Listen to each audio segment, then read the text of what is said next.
لقد رضي الله عن المؤمنين إذ يبايعونك تحت الشجرة فعلم ما في قلوبهم فأنزل السكينة عليهم وأثابهم فتحا قريبا ومغانم كثيرة يأخذونها وكان الله عزيزا حكيما.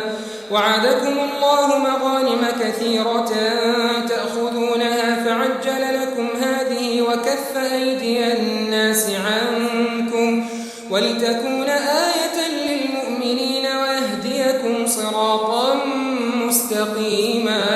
وأخرى لم تقدروا عليها قد أحاط الله بها وكان الله على كل شيء قديرا.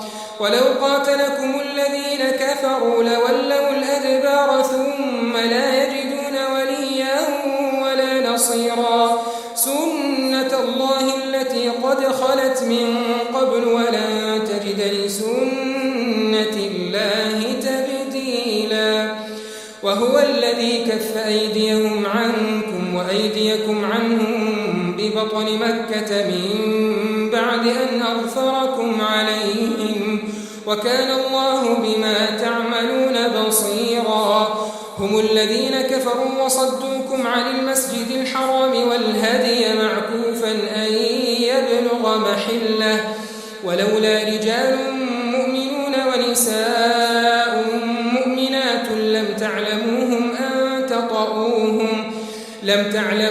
أن تطؤوهم فتصيبكم منهم معرة بغير علم ليدخل الله في رحمته من يشاء.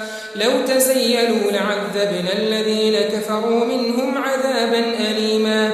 إذ جعل الذين كفروا في قلوبهم الحمية حمية الجاهلية فأنزل الله